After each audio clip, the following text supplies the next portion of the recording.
My rent was due in 4 days. I had exactly $312 in my bank account, and a pile of medical bills from my grandmother's final hospital stay that could choke a horse. The translation work had dried up this month, which meant I was back to relying on the one thing that kept me sane and occasionally solvent, singing at Café Napoli in Boston's North End. I loved that place.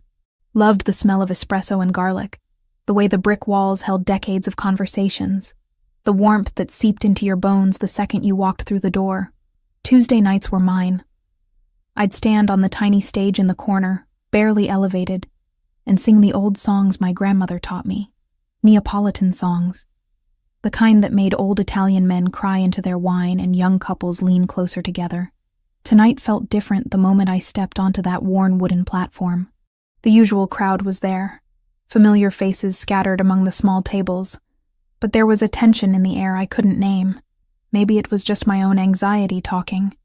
The bills, the loneliness, the way my apartment felt emptier every day without Nona's voice filling it. I closed my eyes and let the first notes of Anima e Cor rise from somewhere deep in my chest. My grandmother's favorite. She'd sung it to me in Neapolitan, not the standard Italian version everyone knew, but the old dialect from her village outside Naples. The words felt like home in my mouth, like reaching back through time to hold her hand one more time. The cafe went quiet. That always happened when I sang this one. But tonight the silence felt heavier, charged with something I couldn't identify. I opened my eyes halfway through the second verse and saw him. He stood near the entrance, frozen. A man in his early 30s, tall and broad-shouldered, wearing a suit that probably cost more than my entire year's rent. Dark hair, darker eyes, the kind of face that belonged on magazine covers or movie screens. 2 men flanked him, clearly security, their postures screaming professional protection. But it was his expression that made my voice almost falter. He looked like he'd seen a ghost. Those dark brown eyes were locked on me with an intensity that made my skin prickle. Not threatening exactly, but focused in a way that suggested he was memorizing every note, every breath, every movement. His jaw was tight, his hands clenched at his sides. One of the men beside him leaned in to say something, but he waved him off without breaking eye contact with me. I finished the song. The applause was warm, genuine, but I barely heard it. The man was already moving through the cafe toward the stage, people instinctively clearing a path for him. Up close, he was even more striking. Strong jawline, olive skin, eyes that held depths I couldn't begin to measure. He wore power like a second skin, the kind of confidence that came from never being told no. "Where did you learn that song?"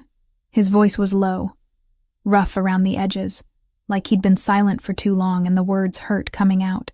I blinked, thrown by the directness. "My grandmother taught me. The version you sang. That specific dialect." He took a step closer, close enough that I could smell cedar and something darker, richer. "Where is she from?" "A village outside Naples, Caserta province." I searched his face for clues to this interrogation. "Why does it matter?" "Because the only person I've ever heard sing it that way was my mother." His voice cracked on the last word. "And she's been dead for 19 years. The air between us felt electric, charged with a grief I recognized because I was drowning in my own. Around us, the cafe had resumed its normal rhythm, conversations flowing, dishes clattering, but we existed in a bubble separate from all of it. "My grandmother passed away 2 years ago," I said quietly. "She was the last of my family." Something shifted in his expression, a softening that made him look younger, more vulnerable. "My mother died when I was 15. Cancer. Fast and brutal." He paused, seeming to gather himself. "My name is Christopher Vitale. Emily Carter." "Emily." He said my name like he was testing how it felt, how it tasted. "I need to ask you something, and I need you to hear me out before you say no." Every instinct I had screamed warning. Men who looked like him, who carried themselves with that kind of authority, who had security details, didn't just happen into small cafes. They brought complications, danger, the kind of trouble I couldn't afford. But those eyes, God, those eyes held the same hollow ache I saw in my own mirror every morning. "I'm listening," I said. "I have documents, letters my mother wrote before she died, family correspondence, some going back decades. They're in Italian, old Italian, some in dialect. He pulled a business card from his jacket pocket and held it out. I need them translated, properly, by someone who understands the nuances, the cultural context. I took the card. Heavy stock, simple design, just a name and a phone number. No company, no title. There are professional translation services. I don't want professional services. The intensity was back in his voice.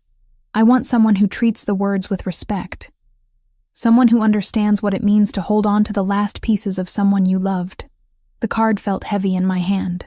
Everything logical told me to politely decline, to keep my life simple and uncomplicated. But logic didn't pay rent. Logic didn't fill the empty spaces grief carved out. How much are we talking? I asked. Document volume and payment. Several boxes of correspondence and personal papers. I'll pay you $200 an hour, with a minimum of 20 hours guaranteed. I nearly dropped the card. $4,000 minimum. That would cover rent for 2 months and make a significant dent in the medical bills. It was too much money, which meant there was a catch. Why so generous? Because it's worth it to me. His expression didn't change, didn't reveal anything beyond that simple statement. And because I think you're the right person for this. Will you consider it? I should have said no. Should have handed back the card and walked away from whatever complication he represented. Instead, I heard myself say, "When would you need me to start?" "Tomorrow, if possible. My office is in the financial district. I can send a car for you. I'll take the T." The subway was public, traceable, safe. A private car felt like crossing a line I wasn't ready for. The corner of his mouth lifted. Not quite a smile, but close. Fair enough. Is 10 in the morning acceptable? Yes. He produced his phone. Typed something quickly. I just sent you the address. Come to the main entrance. Tell security you're expected. My phone buzzed in my pocket. I didn't check it. Didn't want to break whatever strange spell this conversation existed under. I'll be there, I said. Christopher held my gaze for another long moment, and I felt that connection again.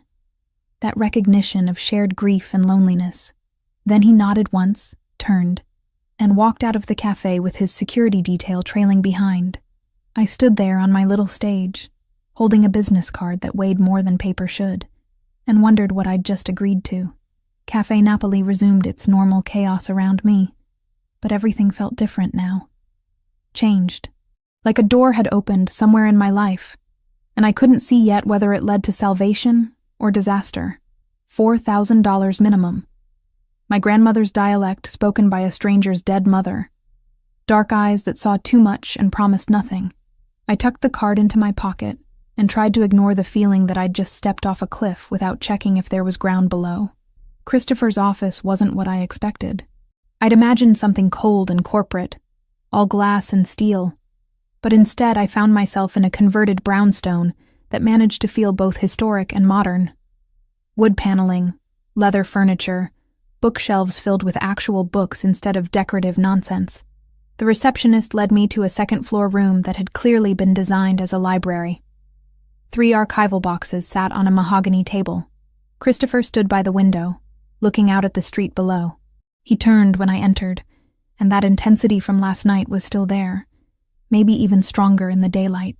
"Thank you for coming," he said. "Coffee? Water?" Coffee would be great. He made it himself from a setup in the corner. Proper espresso from a machine that probably cost more than my car. When he handed me the cup, our fingers brushed, and I felt that same electric awareness from the cafe. "These are my mother's letters," he said, gesturing to the boxes. Correspondence with family back in Italy, personal journals, notes she made about recipes and family history.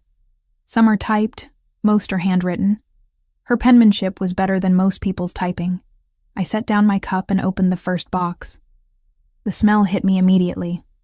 Old paper, faded ink, the particular mustiness of documents preserved with care, letters tied with ribbon, journals with leather covers worn soft by handling, photographs tucked between pages. "She was beautiful," I said, looking at a photo of a dark-haired woman with Christopher's eyes, laughing at something beyond the camera's frame. "She was everything." His voice went rough again. "Take your time with them. There's no rush, but there was. I could feel it in the way he looked at those boxes, like they held answers to questions he'd been asking for 14 years. I pulled out the first letter, dated from 30 years ago, and began to read. Maria Vitale's handwriting was elegant, flowing, full of personality. She wrote to her sister about life in America, about her young son, about the man she'd married. The affection in every word made my chest tight. "Your mother loved words," I said. "The way she describes things, it's almost poetic." Christopher moved closer, reading over my shoulder. "Read it to me? In English, but read it the way she would have said it." So I did. I translated aloud, trying to capture not just the words but the warmth, the humor, the fierce love that radiated from every sentence. Christopher stood perfectly still, barely breathing, and when I finished, he turned away quickly, but not before I saw the shine in his eyes. "Thank you," he said, his back still to me. "That's exactly what I needed." We fell into a rhythm. I'd read through letters, taking notes, occasionally translating passages aloud when something particularly moving or significant appeared. Christopher would sit nearby, sometimes at the table, sometimes in one of the leather chairs, just listening. The silence between us felt comfortable, like we'd known each other longer than 18 hours. Around noon, he ordered lunch from somewhere local. Real food, not corporate catering nonsense.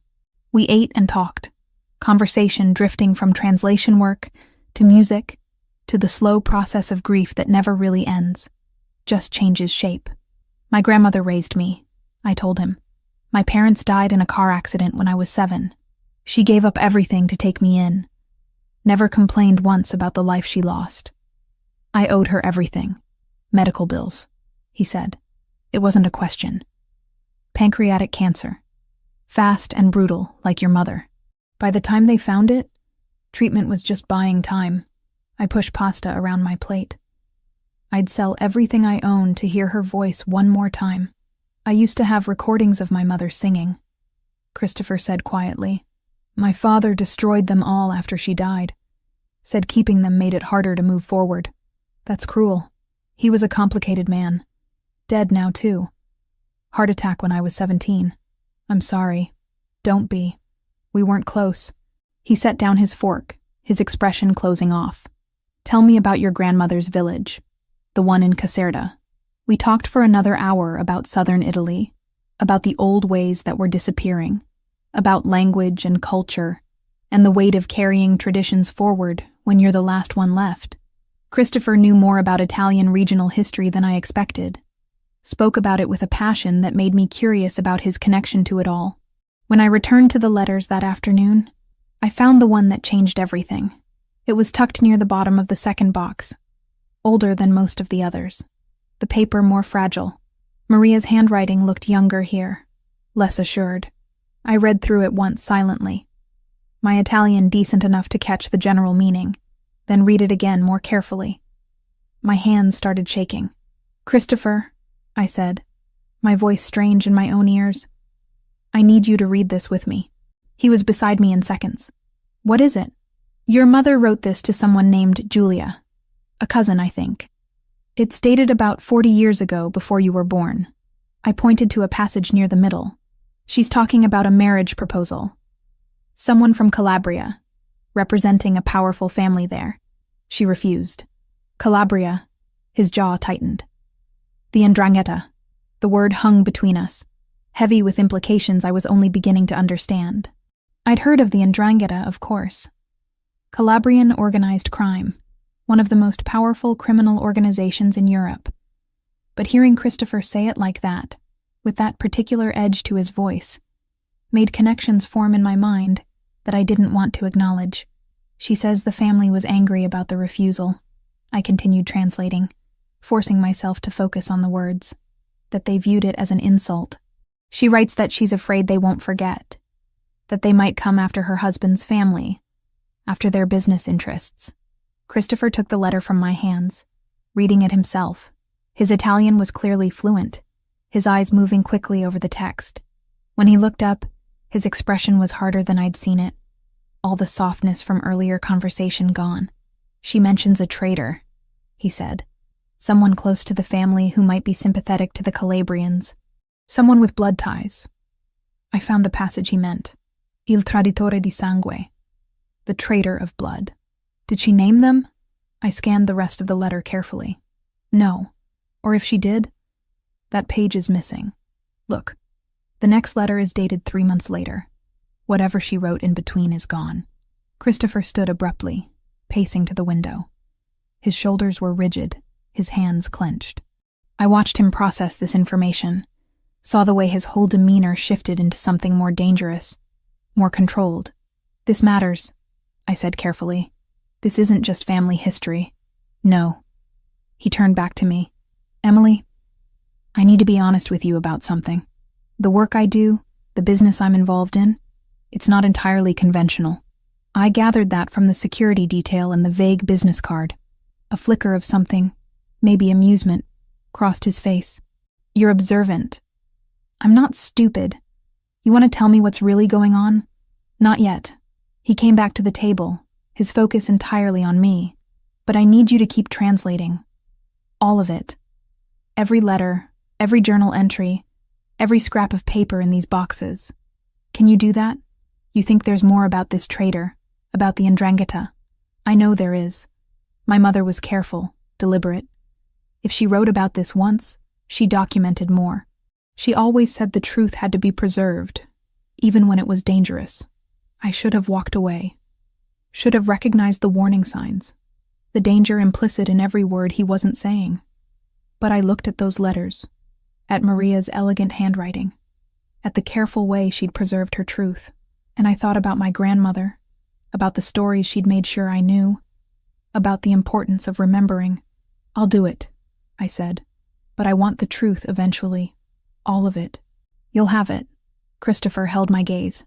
I promise you that. He pulled out his phone, made a call in rapid Italian that I only partially followed. Something about security, about investigations, about being discreet. When he hung up, his expression had shifted again, back to something gentler. I'm having someone watch your apartment, he said. Just a precaution. You think I'm in danger from a 40-year-old letter? I think information is power, and you now have information that certain people would rather stayed buried. He pulled out his wallet, extracted a business card different from the first. This one had more details. This number reaches me directly, day or night. If anything feels wrong, anything at all, you call me immediately. I took the card, this time fully aware I was stepping deeper into whatever complicated world Christopher inhabited. Okay. I mean it, Emily. Don't hesitate. I won't. We spent another 2 hours going through letters, but the easy companionship from earlier had shifted into something more charged, more aware. Every accidental touch felt significant. Every shared glance held weight. When I finally left that evening, taking the subway home with a substantial check in my bag and more questions than answers, I knew my life had changed. The only question was whether I was walking toward something better or something that would consume me entirely. 3 days passed in a blur of translation work and mounting tension. I spent hours in that library room, surrounded by Maria Vitali's words, while Christopher handled business I didn't ask about. We'd developed an unspoken understanding. I'd work through the letters, he'd appear periodically, sometimes sitting with me, sometimes just standing in the doorway watching. The attraction between us was becoming impossible to ignore. He called me Wednesday evening while I was still at the office, his voice tight with controlled energy. Dinner tomorrow night, my house. We need to talk. Not an invitation, a statement. But his tone held something else. A vulnerability that made me say yes without thinking. I'll text you the address, he continued. 7 o'clock. A car will pick you up. Christopher, I can drive myself. Humor me, please. I'd never heard him say please before. Okay. 7. The car that arrived Thursday evening was exactly what I expected. Black, expensive, driven by someone who looked like they knew how to handle more than steering wheels. We drove west out of the city, into neighborhoods where houses sat back from the road behind gates and walls. Money lived here. Old money and new money that pretended to be old. Christopher's property sat at the end of a private drive, a modern structure of glass and stone that somehow managed to look warm instead of cold. Security was everywhere but discreet. Cameras, sensors, Men in dark clothing positioned strategically. I'd stopped pretending not to notice things like that. He met me at the door wearing dark slacks and a white shirt, sleeves rolled to his elbows, collar open. Casual for him, but still radiating that controlled power. His eyes swept over me, taking in the simple green dress I'd chosen, and something heated flickered in his expression. "You look beautiful," he said. "You look worried." A slight smile. Direct as always. "Come in." The interior matched the exterior. Contemporary but warm, filled with art that looked original and expensive. He led me through rooms designed for living, not showing off, until we reached a terrace overlooking the city lights. A table was set for two, intimate and perfect. "I had dinner brought in from a place in the North End," he said. "Real Italian food, not the tourist garbage." We sat, and he poured wine while I tried to process being here, in his home, sharing a meal that felt more like a date than a business dinner. The food was excellent, but I barely tasted it. The tension between us was thick enough to choke on. "You've been avoiding the subject," I said finally. "The business, what you actually do." Christopher set down his fork, his expression shifting into something more guarded. "I run the Vitale organization. We have interests in construction, real estate, importing. Some of it's completely legitimate. Some of it exists in gray areas. And some of it is exactly what you're imagining. Organized crime. That's the ugly phrase for it. I prefer to think of it as managing territories and interests that traditional law enforcement can't or won't address. That's a hell of a rationalization. Maybe." He leaned back, studying me. "My father built this organization from nothing. When he died, I was 17, and vultures circled immediately. I had two choices. Let everything collapse, or step up. I stepped up. And your mother? What would she think about the choices you made?" His jaw tightened. "She'd probably be disappointed. She always wanted me to go to college, become a lawyer or a doctor, something respectable. But she also understood that the world we lived in didn't operate on college degrees and good intentions. The world you chose to stay in. Yes." No apology in his voice. "I'm not going to lie to you, Emily. I've done things I'm not proud of. Hurt people who threatened what's mine. Made decisions that kept me awake at night. But I've also protected the city's interests, kept peace between factions that would tear each other apart, provided for families who depend on me. I absorbed this, the confirmation of what I'd suspected since finding that letter. The Ndrangheta, they're here in Boston? They're everywhere. And they've been pushing into our territories through an alliance with the Cartel del Golfo out of Mexico. It's a strange partnership. European old guard and Mexican muscle, but it's effective." He poured more wine. "That letter you found, about my mother refusing the marriage proposal, that refusal created a blood insult. In their world, in this world, insults like that don't expire. You think they're coming after you now? I know they are. We've had skirmishes, territory disputes, shipments intercepted. Nothing I couldn't handle before, but the escalation pattern suggests they're building to something bigger." He held my gaze. "That traitor my mother mentioned? I think they got their inside connection eventually. Someone close to me who's been feeding them information." My stomach dropped. "That's why you need the letters translated. You're looking for clues about who it might be." "Yes." My mother was careful, observant. If she suspected someone specific, if she had concerns about anyone in my father's organization, she would have documented it. Those letters are the only record left. My father destroyed everything else. Why would he do that? Because he was paranoid and broken after she died.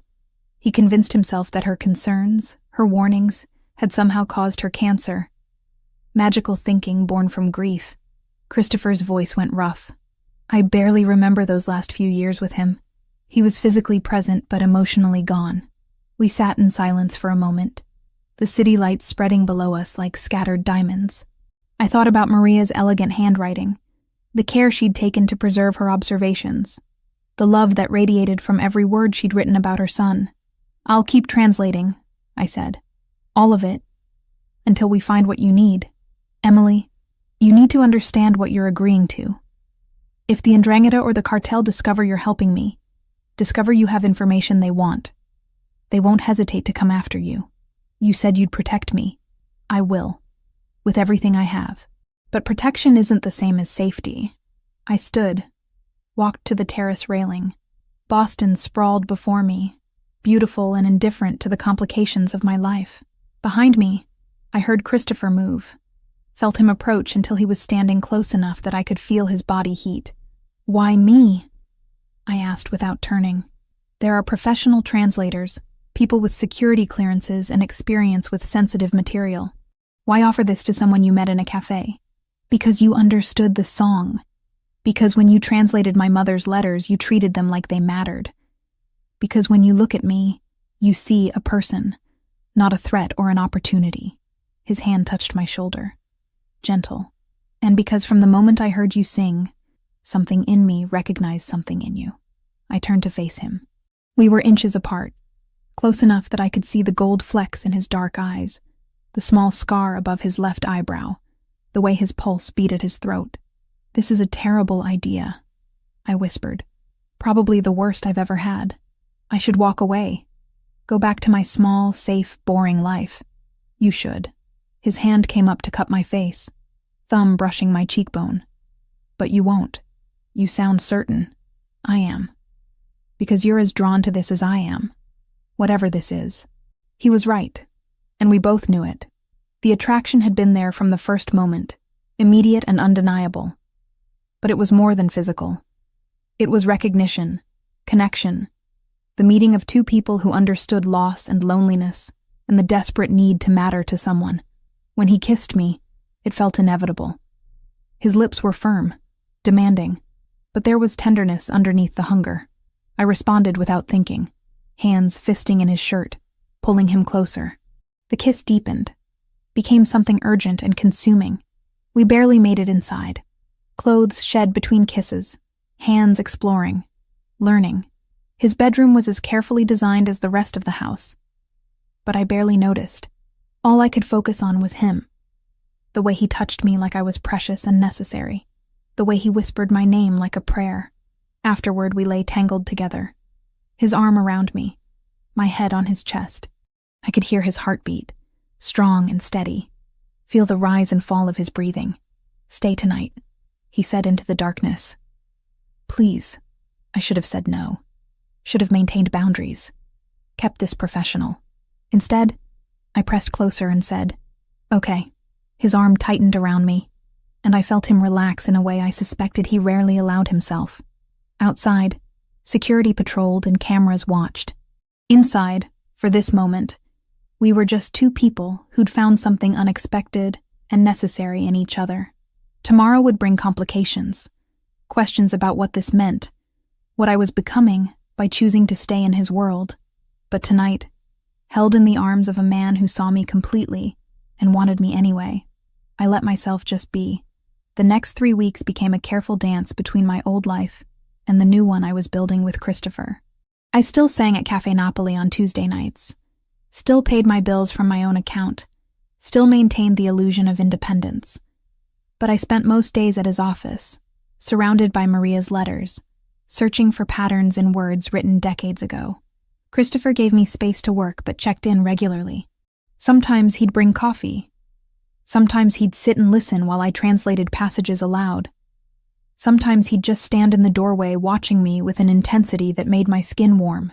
Whatever was building between us felt inevitable and terrifying in equal measure. I worked systematically, organizing the letters chronologically, cross-referencing names and events, building a timeline of Maria's concerns. She'd been worried about someone specific. That much was clear. References appeared in multiple letters, always carefully coded, never explicit enough to be obvious. On a Thursday afternoon, 3 weeks after our first dinner, I found it. The letter was tucked inside a journal from the year before Maria died. The pages yellowed and fragile. Her handwriting here was shakier, the effects of illness visible in every line, but the content was crystal clear. My dearest Julia, I translated quietly, reading through the first time. I write this knowing I may not have much time left. The doctors speak in gentle euphemisms, but I understand what they're saying. My concern now is for Christopher, for what he'll face after I'm gone, I continued reading, my hands beginning to shake as the implications became clear. Roberto trusts Sergio Moratoni like a brother, but I have never shared that confidence. There's something in his eyes when he looks at our family, at what we've built. Not admiration, resentment. I've tried to tell Roberto about my concerns, about the way Sergio asks questions that seem innocent, but probe too deeply into our defensive arrangements, our financial structures. But Roberto says I'm seeing shadows where there are none. I stopped, read the passage again to make sure I understood correctly. Sergio Moratoni, Franco's father, the man who'd been Roberto Vitale's right hand for decades. I discovered something last month that confirmed my fears. The letter continued. Sergio's mother was from Calabria, from a village with known connections to the 'Ndrangheta. He's hidden this connection, claimed his mother was from Sicily instead. I don't know if he's actively working with them, or simply maintaining ties as insurance, but either way, he's dangerous. If something happens to Roberto, if Christopher inherits the organization while still young, Sergio will be positioned to manipulate him, to slowly hand over everything to our enemies. The letter went on, detailing specific concerns, dates when Sergio had acted suspiciously, conversations Maria had overheard. It was meticulous, damning, and absolutely terrifying, because if she'd been right about the father, what did that mean about the son? I pulled out my phone with shaking hands and texted Christopher. Need you in the library, now, found something important. He appeared within 2 minutes, clearly reading the urgency in my message. What is it? I handed him the letter, watched his face as he read through it. His expression didn't change, but I saw the way his jaw tightened, the way his knuckles went white gripping the paper. Sergio Moratoni, he said finally, his voice flat and cold. Franco's father. He died 8 years ago. Heart attack. Or what was made to look like one. My father always said it was natural. Sudden but not unexpected given Sergio's health. Christopher set down the letter carefully. Franco took over his position. My father trusted him completely. And when I stepped up after Dad died, Franco was one of the first to pledge loyalty. And you believed him because his father had been loyal to yours. Because he grew up with me. We trained together, learned the business together. He's the closest thing I have to a brother. Christopher's voice cracked slightly on the last word. Are you telling me he's been working with the 'Ndrangheta this entire time?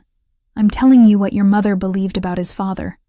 Whether that extended to Franco, whether he's continued any relationship with Calabrian interests, that's something we need to find out. Christopher pulled out his phone, made a call. His Italian was too rapid for me to follow completely, but I caught enough. Surveillance, background checks, financial audits, discreet inquiries. He was thorough, methodical, and absolutely ruthless. When he hung up, he looked at me with an expression that made my heart ache. Betrayal and anger and grief, all mixed together. I need you to keep going through the letters, he said. If my mother documented this much about Sergio, she might have written more about Franco. He would have been in his 20s then, already involved in the organization. Christopher, if Franco finds out you're investigating him, he won't. Not until I have proof. He came closer, cupped my face in his hands. Thank you for finding this, for treating it with the seriousness it deserves. I'm worried about you. Don't be. I've been handling threats since I was 17, but his eyes told a different story. This wasn't just any threat. This was personal. I spent the next week going through every remaining letter with even more care, looking for any mention of Franco Moratoni. I found 3 references, all in letters from Maria's last months. Observations about the young man's behavior, questions about his loyalty, concerns that he seemed more interested in power structures than in actual family loyalty. He watches Christopher with calculation, Maria wrote in one letter. Not the way a friend watches a friend, but the way a predator watches prey. I pray I'm wrong. I pray the sickness has made me paranoid and suspicious. But I can't shake the feeling that Franco Moratoni will one day be the greatest threat my son faces. I showed Christopher each letter as I found them. Watched him process his mother's warnings, the implications of having been so close to someone who might have been plotting against him for years. The investigation he'd ordered came back on a Friday morning. I was in the library when he arrived, his expression grim. "They found it," he said, without preamble. "Franco's been communicating with Ndrangheta contacts through encrypted channels. Financial records show money moving through shell companies with Calabrian connections, and surveillance caught him meeting with a known Cartel del Golfo lieutenant last week." I stood, went to him. "I'm sorry. So am I." He pulled me close, held tight. "My mother knew. She tried to warn my father, and he didn't listen. If he had, maybe none of this would have happened. You can't change the past, but I can control what happens next." He pulled back enough to look at me. "I'm going to confront him. Today, I need you to stay here, in this house, until it's done. Christopher, that's dangerous. If he knows you're onto him, he doesn't. Not yet. But I'm not going to let this continue. Not after everything we've found." His hand came up to my face, thumb brushing my cheekbone. "I need to know you're safe. Please, do this for me." I wanted to argue, to insist I be there, but I saw the fear under his determination. Not fear for himself. Fear for me. "Okay," I said. "I'll stay, but you call me the second it's over." "I will, I promise." He kissed me then, deep and desperate, like he was memorizing the taste of me. When he pulled away, his eyes held something fierce and protective. "Whatever happens," he said, "whatever you learn about what I have to do today, remember that I'm doing it to protect what's mine. To protect you." "I know." He left, taking several men with him. I stood at the window watching the cars disappear down the drive, my stomach churning with anxiety. The house felt too quiet, too empty, despite the security personnel I knew were positioned everywhere. I went back to the library, to Maria's letters, seeking comfort in her words. Found one final letter I hadn't translated yet, dated just days before she died. "If you're reading this," it began, "then I'm gone. And Christopher faces the battles I feared. Tell him I loved him. Tell him to trust his instincts, to believe in his own judgment even when everyone around him says otherwise. Tell him that strength isn't about never showing weakness, but about choosing the right moment to be vulnerable with the right person. And tell him that love, real love, is worth any risk." I read it 3 times, tears streaming down my face, and prayed Christopher would come home safe so I could give him his mother's final message.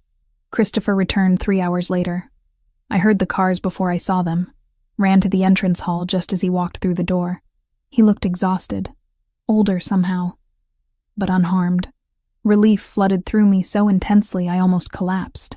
"It's done," he said, his voice rough. "Franco's in custody. Secure location. He won't be talking to anyone." What did he say? Everything. Once he realized we had proof, he stopped pretending. Christopher moved past me toward his office, and I followed. He admitted the Ndrangheta recruited him years ago, right after his father died. Said his father had maintained the connection as insurance, taught Franco to do the same. When my father died and I took over at 17, Franco saw an opportunity to take everything, to deliver it to the Calabrians in exchange for his own territory. A kingdom carved from my organization's corpse. He poured himself 3 fingers of whiskey, downed it in one swallow. He said my mother would have been ashamed of me for being weak enough to trust him. The cruelty of that statement hit me physically. He's wrong. Your mother would be proud of the man you've become. Would she? Christopher turned to face me, and I saw the doubt in his eyes. I run an organization built on violence and intimidation.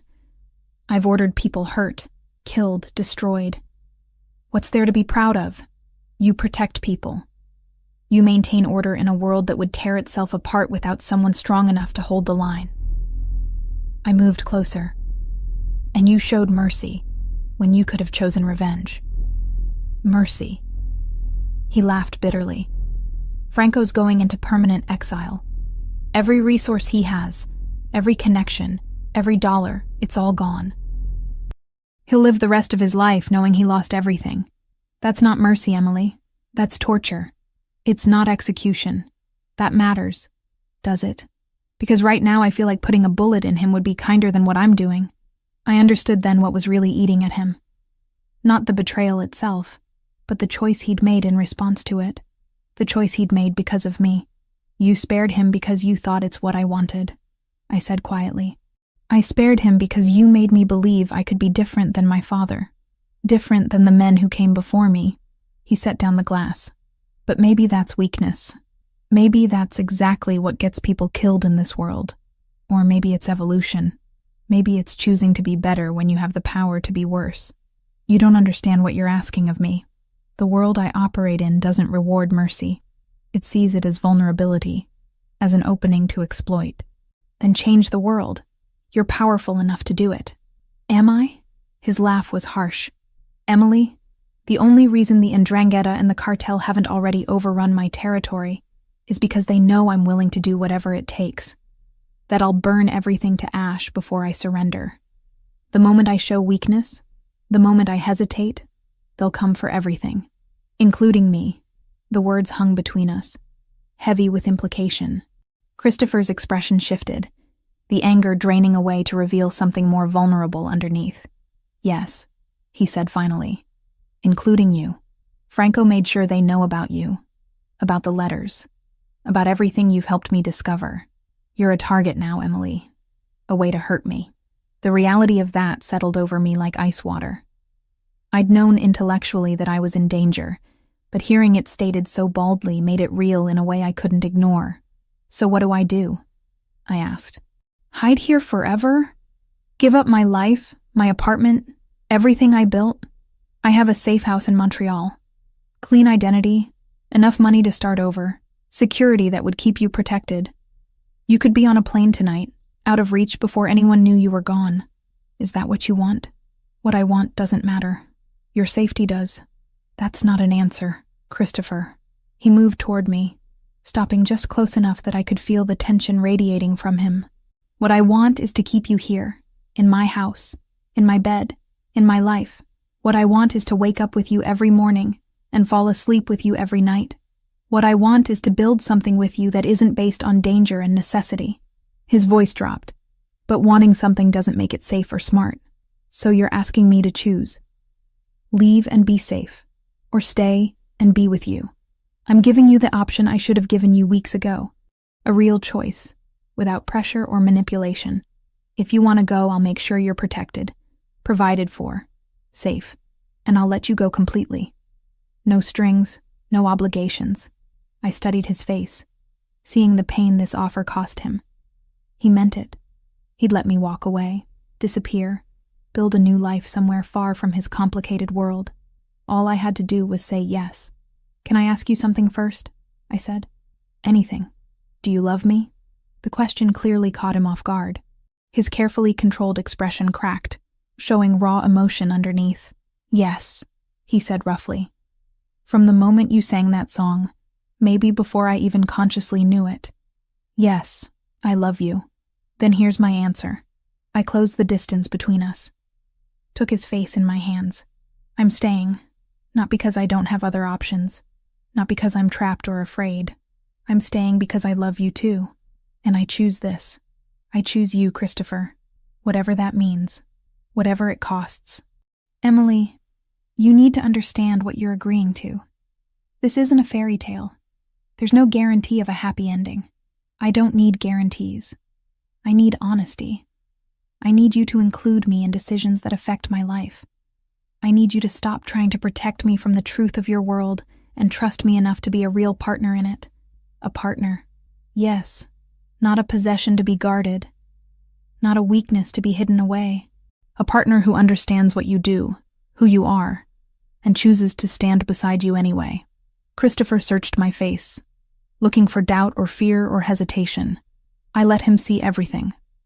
The love, the determination, the absolute certainty of my choice. If you stay, he said carefully, everything changes. You can't go back to your apartment, not safely. You'll need security everywhere you go. People will know you're connected to me, which makes you a target and an asset depending on who's looking. Your life will never be normal again. My life stopped being normal the night I sang in a cafe and a beautiful, complicated man recognized a song his mother taught him. I pulled him closer. I'm not looking for normal, Christopher. I'm looking for real. And this, what we have, this is more real than anything I've ever felt. He kissed me then. desperate and grateful and full of promises neither of us could be sure we'd keep. When we broke apart, I saw something new in his eyes. Not just love or desire, but respect, trust, partners, he said, like he was testing how the word felt. Partners. Then there's something you should know about Franco's punishment. He pulled back slightly, his expression becoming more serious. I chose exile instead of execution because you're right. I can choose to be different. But I also chose it because I wanted you to see that your influence matters, that you can help me build something better than what came before. That was selfish of me. Why selfish? Because I'm using you as an excuse to be the man I want to be instead of the man I'm expected to be. That's not fair to you. What if I want to be that excuse? What if I want to help you become someone your mother would be proud of? He smiled, small and genuine. Then I guess we're partners in revolution as well as everything else. She left you a letter, I said suddenly, remembering. Your mother. One last message. I found it this afternoon while you were gone. Christopher's expression shifted, vulnerability flooding his features. What did it say? That she loved you. That she wanted you to trust your instincts and believe in your own judgment. That strength isn't about never showing weakness, but about choosing the right moment to be vulnerable with the right person. I touched his face gently, and that love is worth any risk. His eyes shone with unshed tears. She always knew exactly what to say. She knew you'd face this, all of it, and she believed you'd make the right choices. I hope she's right. She is. Because you're choosing love over fear, partnership over isolation, evolution over tradition. That's brave, Christopher. That's strength.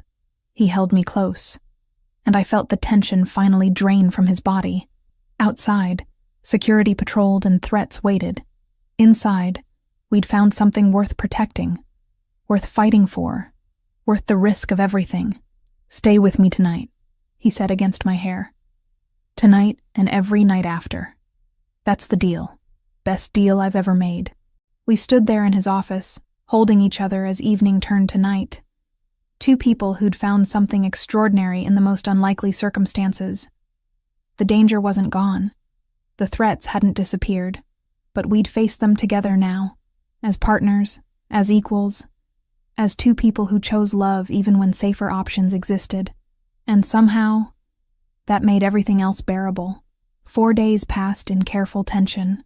I moved my essential belongings into Christopher's house, gave up the apartment lease I could barely afford anyway, and started learning the rhythms of life surrounded by security. Christopher worked to consolidate his position after Franco's removal, ensuring loyalty among his remaining people, reinforcing defensive positions. We were careful, cautious, waiting for the inevitable response from the Ndrangheta and their cartel partners. It came on a Tuesday night. I was in the bedroom when I heard the first gunshot. For a second, I thought I'd imagined it, that my paranoia had finally tipped into hallucination. Then the alarm system started screaming, and Christopher was suddenly in the doorway, his face hard with controlled fury. Panic room. Now! He grabbed my arm, pulling me toward the hallway. What's happening?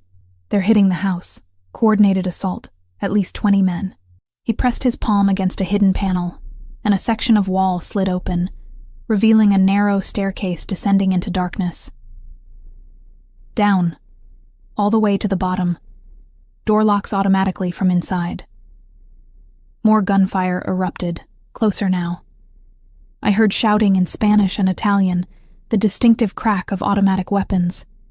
Christopher's men were responding, but the assault was overwhelming. Come with me, I said, grabbing his shirt. I need to coordinate the defense. Emily, please. I can't do what I need to do if I'm worrying about you. He was right, and I hated it. I kissed him hard, fast, then started down the stairs. Behind me, the door slid shut with a pneumatic hiss, sealing me in darkness until motion sensor lights flickered on. The panic room was exactly what I expected. Reinforced walls, supplies for days, communication equipment, medical gear. A bunker designed to withstand anything short of a direct missile strike. I found the control panel, activated the security camera feeds, and watched the battle unfold above me. Christopher's property was under full assault.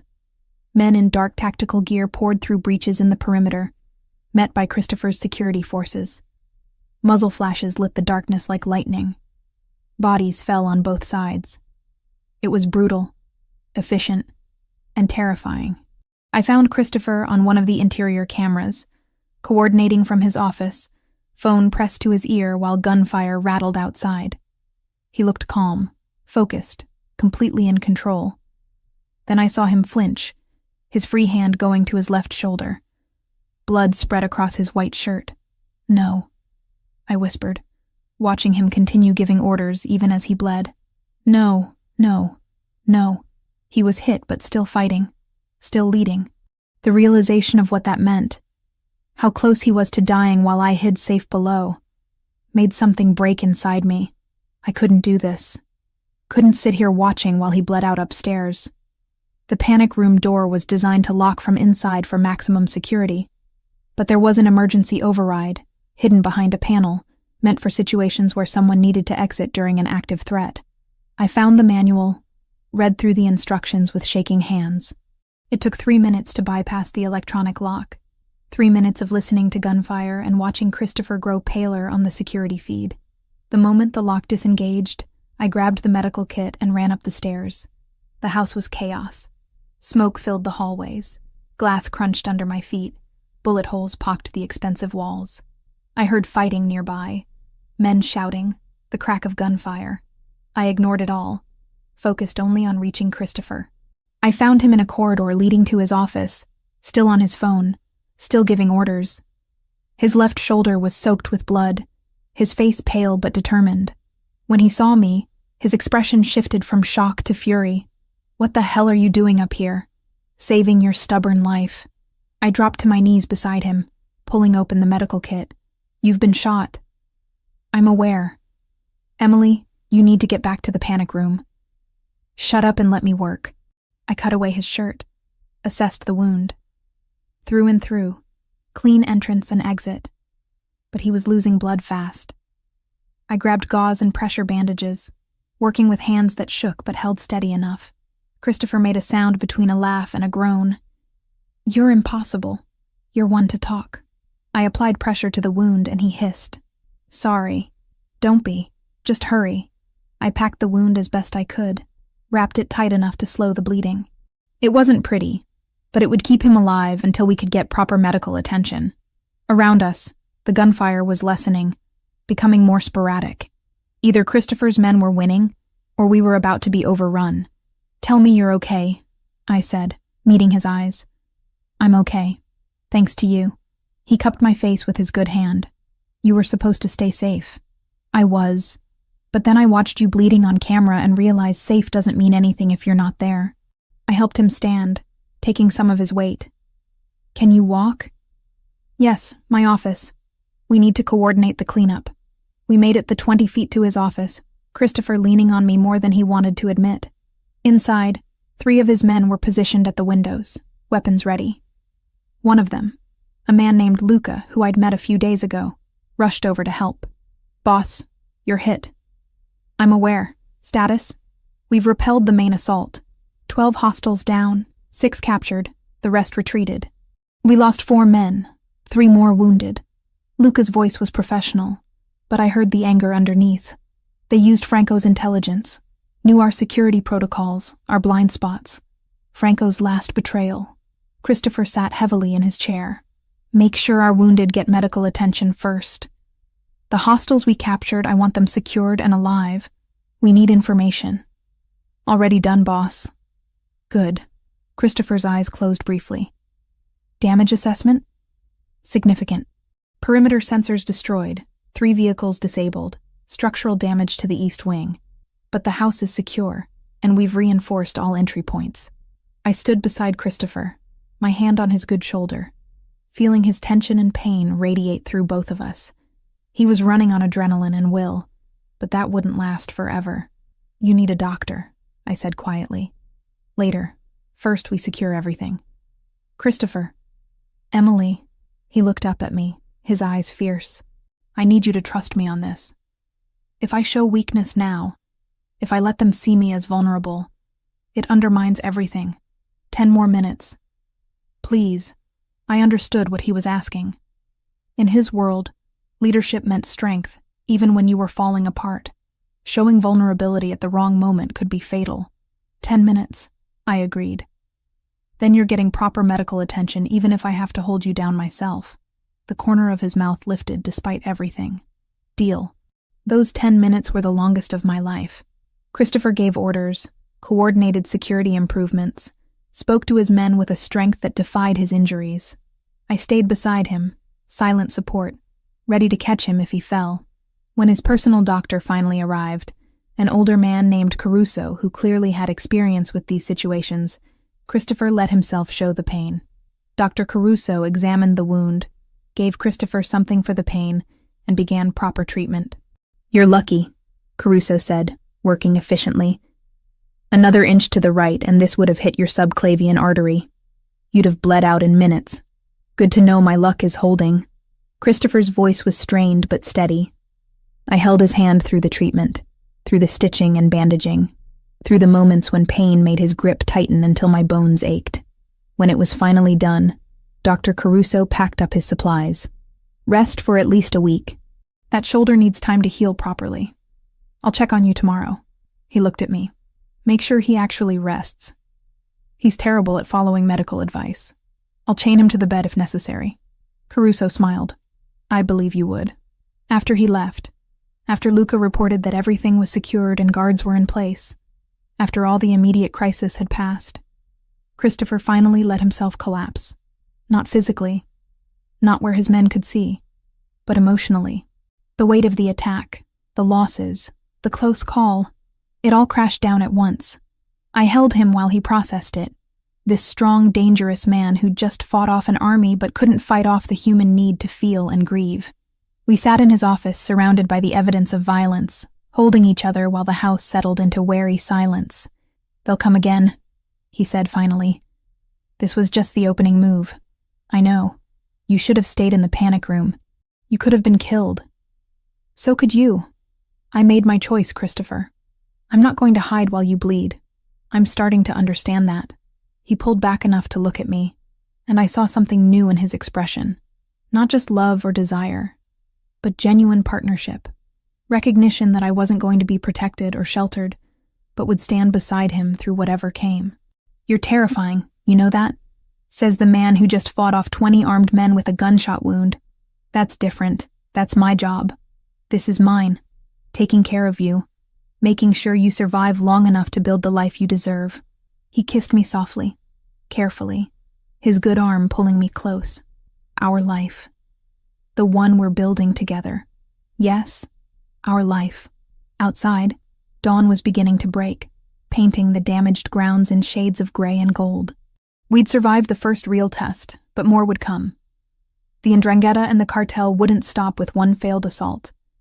They'd regroup, plan, come at us from different angles, but we'd face it together, partners in every sense, stronger together than apart. And somehow, despite the violence and danger and uncertainty, that felt like enough. Christopher was a terrible patient. Dr. Caruso had ordered rest, but by the second day, Christopher was back at work, coordinating repairs and reinforcing security from his bedroom when I physically prevented him from going downstairs. By day 3, I'd given up trying to keep him still, and instead focused on making sure he didn't tear his stitches. That's when I realized something had shifted. His men started coming to me with questions, checking in about Christopher's condition, asking if now was a good time to brief him. Luca brought me security reports before taking them to Christopher, letting me filter what needed immediate attention versus what could wait. I'd become a gatekeeper without consciously deciding to be one. You're good at this, Christopher said one afternoon, watching me coordinate with Dr. Caruso about physical therapy, while simultaneously reviewing intelligence reports Luca had dropped off, managing information flow, prioritizing threats, keeping everyone organized. Years of freelance translation work taught me how to juggle competing demands. I set down the reports. How are you feeling? Be honest. Like I got shot 4 days ago. He flexed his shoulder experimentally, winced. But improving. The pain is manageable now. That means the medication is working. Don't push it. Yes, ma'am. The teasing tone was back, which meant he was genuinely feeling better. We need to talk about what comes next. I'd been expecting this conversation. The attack had failed, but it wasn't over. The Ndrangheta and cartel had committed significant resources and lost. They'd either escalate or negotiate, and neither option was simple. The prisoners we took, I said.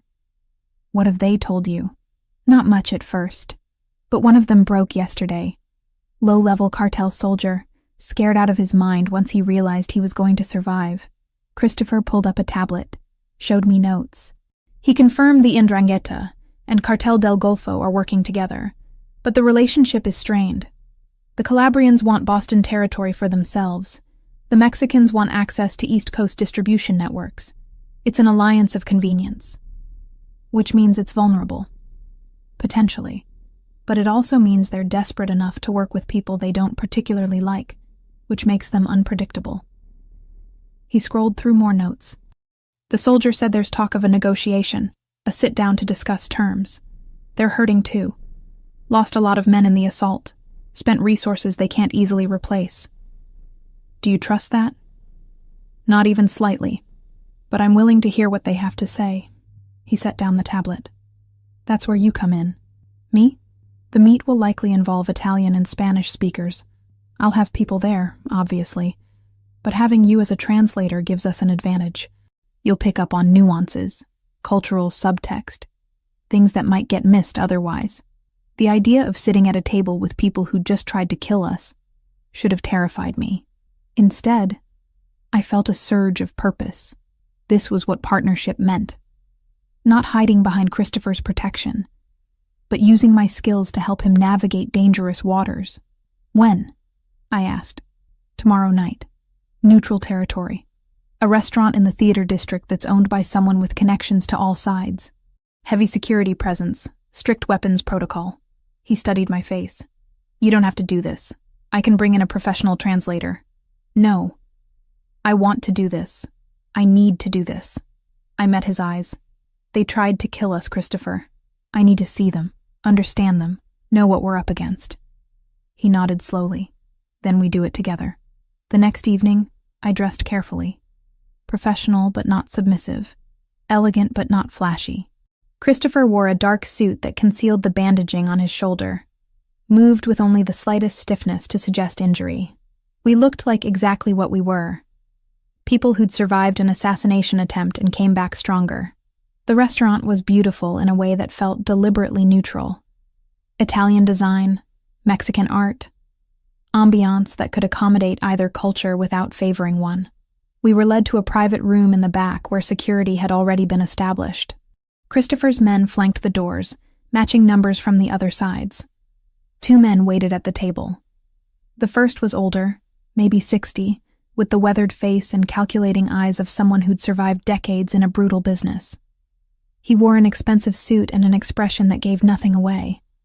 The second was younger, early 40s, built like he spent serious time in a gym, with tattoos visible at his collar and wrists. Christopher Vitale, the older man said in Italian, his accent pure Calabrian. Thank you for agreeing to meet. Giovanni Fontanelli, Christopher replied in the same language. Your reputation precedes you, as does yours. Fontanelli gestured to the younger man. This is Luis Richetti, representing the interests of our Mexican partners. Ms. Carter, Richetti said, his English accented but fluent. We understand you're Christopher's translator.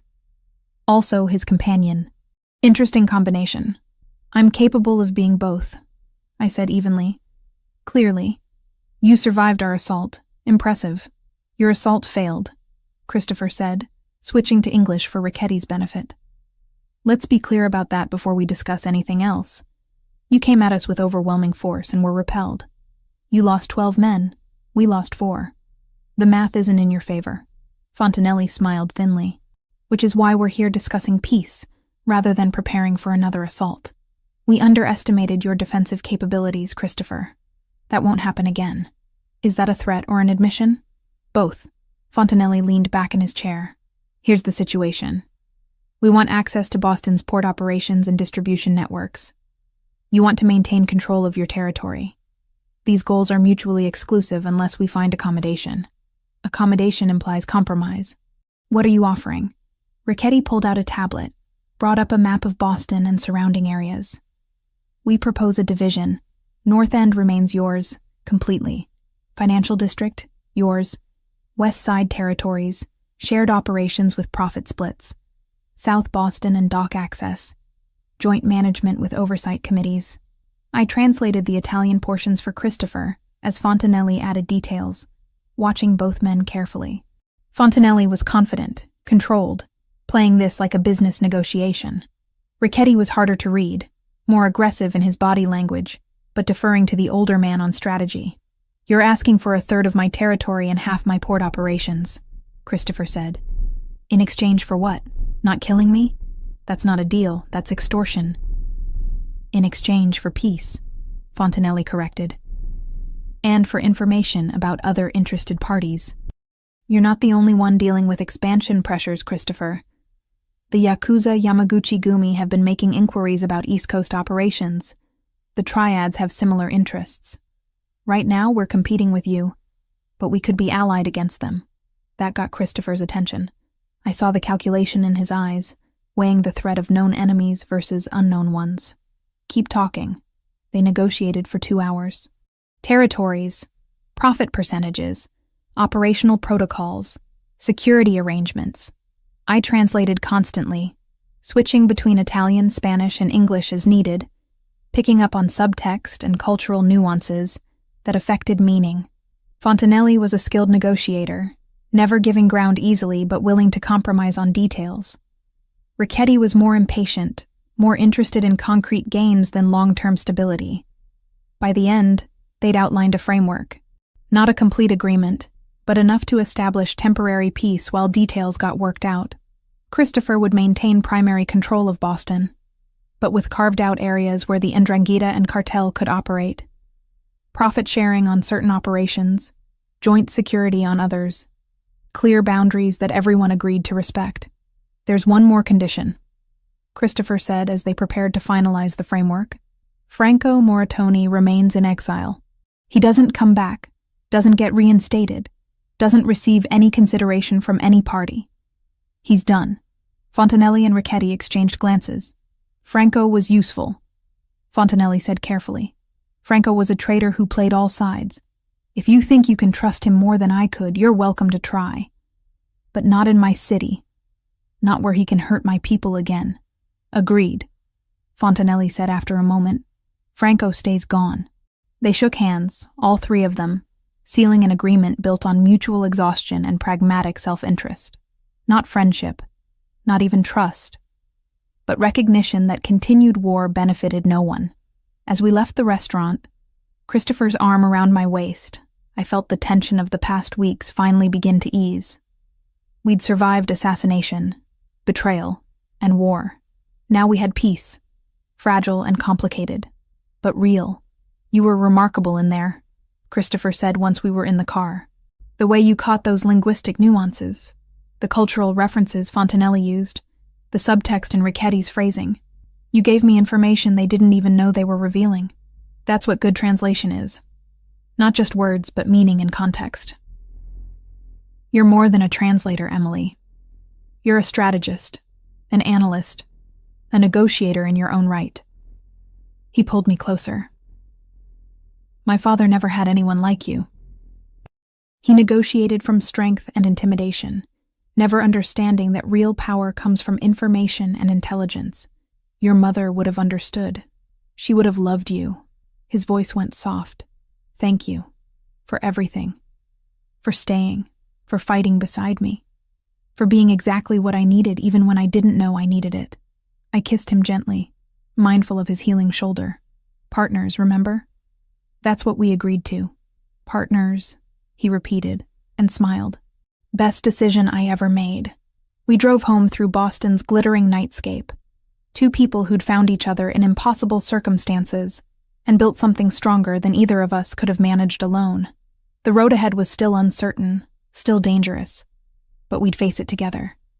And somehow, that made everything else bearable. 4 months after the peace agreement, Boston felt different. The territories had settled into their new configurations. Profit-sharing arrangements were functioning smoothly, and violence had decreased significantly across all controlled areas. Christopher's prediction had been right. Once everyone stopped fighting over the same resources, there was enough prosperity to go around. I'd settled into my role as something more than translator and less than official title. Christopher's people called me his consultant, his advisor, his partner, depending on who was asking. The truth was, somewhere between all three.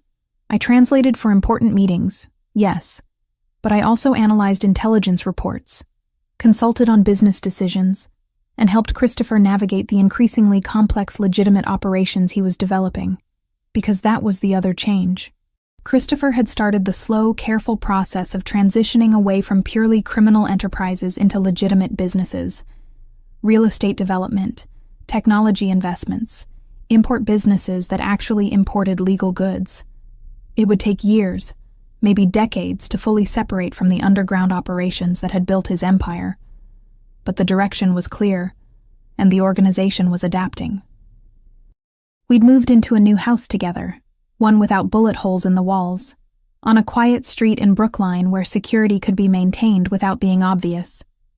Christopher had insisted I decorate however I wanted, and I'd filled it with warmth and light, with books and art and all the things that made a house feel like a home instead of a fortress.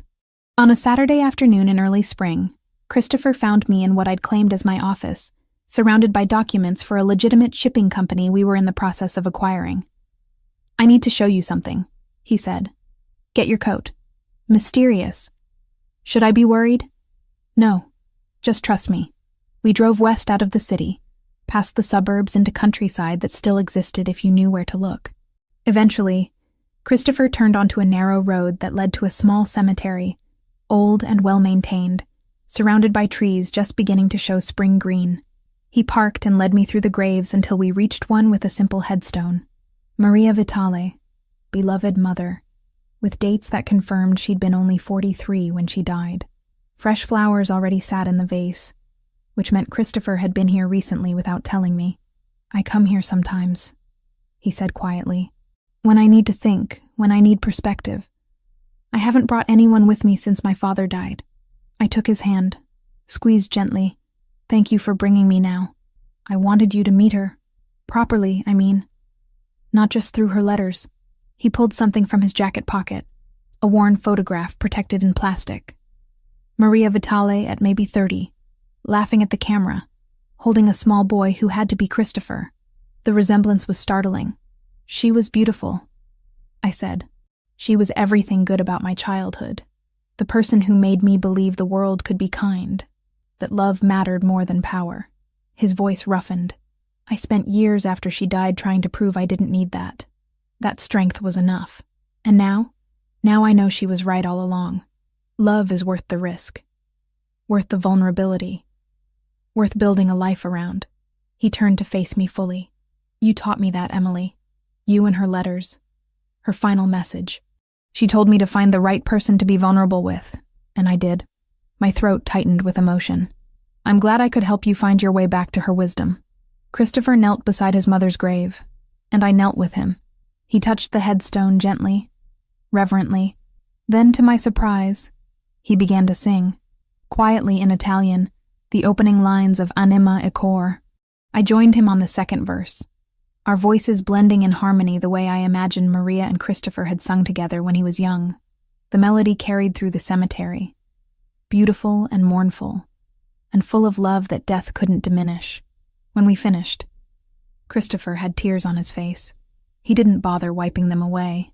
"She would have adored you, would have adopted you immediately, insisted you call her mama, fed you constantly, and interrogated me about when I was going to make an honest woman of you." I laughed through my own tears. "Would she approve of your business transformation?" "Probably. She always wanted me to do something legitimate, though she'd point out that I'm moving too slowly, that I should commit fully to leaving the old life behind." He stood, helped me up. "She'd be right about that too. You're doing what you can, as fast as you can do it safely. That's enough. Is it enough for you?" The question was serious, vulnerable. "I know what you gave up to be with me. The simple life, the safety, the normalcy. I want to make sure you're not regretting it. Christopher Vitale, are you having doubts about us? About us? Never. About whether I'm worthy of you? Every single day. I cupped his face in my hands, made him look at me directly. You're worthy. Not because you're perfect, but because you're trying. Because you choose to be better every day. Because you let me stand beside you as an equal instead of putting me on a pedestal or in a cage. That's what makes you worthy. He kissed me then, soft and deep, in front of his mother's grave with spring sunshine filtering through the trees. When we broke apart, he reached into his pocket again and pulled out a small box. My heart stopped. I've been carrying this for a month, he said, opening it to reveal a ring. Simple, elegant, a single diamond set in platinum, trying to find the right moment, the right words, trying to figure out how to ask you to permanently tie yourself to a life that's complicated and dangerous, and not what you planned. Christopher. But then I realized I was overthinking it. The right moment is here, with my mother as witness. The right words are simple. He took my hand. Emily Carter, will you marry me? Will you build this messy, complicated, beautiful life with me? Will you be my partner in everything? For as long as we both survive this crazy world? I should have hesitated. Should have thought about the implications, the dangers, the reality of marrying into organized crime, even as it transformed into something more legitimate. But I'd made my choice months ago, the night I decided to stay. Everything since then had just been confirmation. Yes, I said. Yes to all of it. The messiness, the complications, the beauty. Yes to building a life with you. He slipped the ring onto my finger and it fit perfectly. Of course it did. Christopher was nothing if not thorough. We stood there holding each other beside Maria's grave, and I felt her presence like a blessing, like approval from beyond death. She would have loved this moment, Christopher said, would have cried and laughed, and immediately started planning the wedding. Then we'll have to plan it in a way that would make her proud. Deal. We visited for another hour, Christopher telling me stories about his mother, about his childhood, about the woman whose letters had brought us together. I told him about my grandmother, about the parallels in their lives, about how two strong Italian women had shaped us into people who could find each other. When we finally left, driving back toward the city as afternoon turned to evening, I felt complete in a way I'd never experienced. Not because I'd found a man to complete me, but because I'd found a partner who made me want to be better, stronger, more fully myself. That night, I sang at Cafe Napoli for the first time in months. Christopher sat in the audience, no longer hidden, no longer separate. When I sang Anima e Cor, I sang it for him, for Maria, for my grandmother, for all the people who'd loved us into existence. Afterward, we walked through the North End hand in hand, security following at a discreet distance. People recognized Christopher, nodded respectfully, called out greetings. Some recognized me too now, the translator who'd become something more, the woman who'd stood beside Christopher Vitale through war and peace. What are you thinking? Christopher asked as we walked. That life is strange. 4 months ago, I was barely making rent and singing in cafes to survive. Now I'm engaged to a man who terrifies half of Boston and makes the other half feel safe. Does that bother you? Not even a little bit. I'm exactly where I'm supposed to be. So am I. He pulled me closer. Thank you for taking a chance on a complicated man with a dangerous life. Thank you for seeing me as more than someone to protect. For letting me be your equal. We reached his car where his driver waited patiently. Before we got in, Christopher turned to me one more time. I love you, Emily Carter. Soon to be Emily Vitale. I love you too. All of you. The dangerous parts and the vulnerable parts and everything in between. We drove home through streets that belong to us now, not through violence or intimidation, but through careful negotiation and hard-won peace. The life we were building wouldn't be conventional. It would be complicated, occasionally dangerous, always interesting, but it would be ours, built on choice and love and partnership that made both of us stronger. And as I looked at the ring on my finger, at the man beside me, At the city lights spreading across the darkness, I knew I'd made the right choice. Not the safe choice, not the expected choice, but the right one, the one that led to home.